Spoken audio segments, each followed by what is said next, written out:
27 साल की x model Divya Pahuja का गुरुग्राम के सिटी लाइट होटल के एक कमरे में नए साल के पहले दिन ही गोली मारकर मर्डर। दिलचस्प ये कि पुलिस सूचना मिलने पर रात 9 बजे होटल भी पहुंचती है, लेकिन गलत कमरे यानी रूम नंबर 114 को खंगालने के बाद लौट जाती है। पुलिस के वहां से जाने के बाद दिव्या की लाश को ठिकाने लगाने के लिए होटल के रूम नंबर 111 से निकाला जाता है। होटल के सीसीटीवी कैमरे की फुटेज में ये सारा मंजर कैद हो जाता है। पुलिस ने दिव्या के मर्डर के आरोप में होटल मालिक अभिजीत के साथ होटल के 2 स्टाफ हिमराज और ओम प्रकाश को गिरफ्तार किया है। अभिजीत ने ये होटल लीज पर चलाने के लिए अनूप गुप्ता नाम के शख्स को दे रखा है। अभिजीत ने अपना गुनाह कबूल कर लिया है। अभिजीत के मुताबिक दिव्या के पास उसके कुछ आपत्तिजनक वीडियो और फोटो थे जिनके जरिए वो उन्हें ब्लैकमेल कर रही थी। अभिजीत का कहना है कि दिव्या उससे 6 लाख रुपए झटक भी चुकी थी। अभिजीत के मुताबिक उसने नए साल पर होटल के कमरे में दिव्या से मोबाइल और उसका पासवर्ड देने के लिए कहा था। दिव्या ने ऐसा नहीं किया तो उसने गुस्से में आकर गोली मार दी। ये रिपोर्ट लिखे जाने तक पुलिस दिव्या की लाश बरामद नहीं कर सकी थी। दिव्या की लाश को सिटी लाइट होटल से निकालकर BMW कार में डाला गया था। वहां से 1.5 किलोमीटर की दूरी पर अभिजीत ने अपने 2 गुर्गों बलराज और रवि को लाश को ठिकाने लगाने के लिए पंजाब ले जाने को कहा।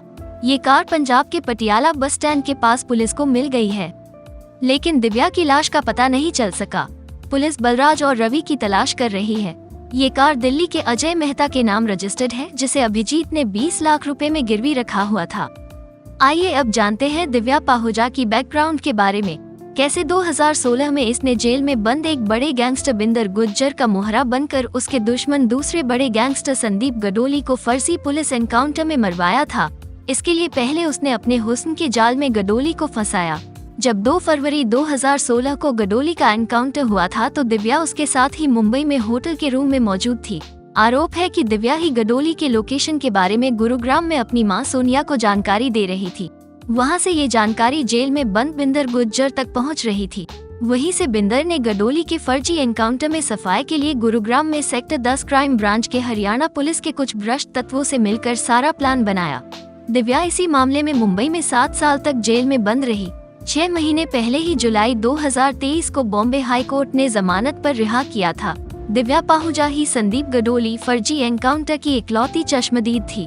ये एनकाउंटर करने वाले 5 पुलिसकर्मियों में से 2 जमानत पर रिहा हो चुके हैं, जबकि एक सब इंस्पेक्टर समेत 3 पुलिसकर्मी अब भी जेल में है।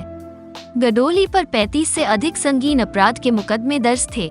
इनमें बिंदर गुज्जर के ड्राइवर के मर्डर का केस भी शामिल है। गुरुग्राम के बलदेव नगर में फल सब्जी बेचने वाले दिव्यांग पिता की बेटी दिव्या ने बीकॉम में एडमिशन लिया था, लेकिन फिर उसे मॉडलिंग के चक्कर में बीकॉम की पढ़ाई बीच में ही छोड़ दी।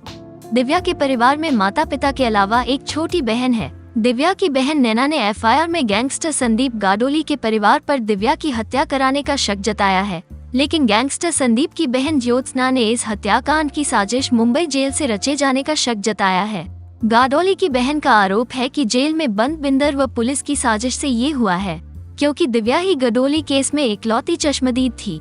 बहरहाल हरियाणा पुलिस की ओर से दिव्या पाहुजा केस की जांच के लिए स्पेशल इन्वेस्टिगेशन टीम बनाई गई है।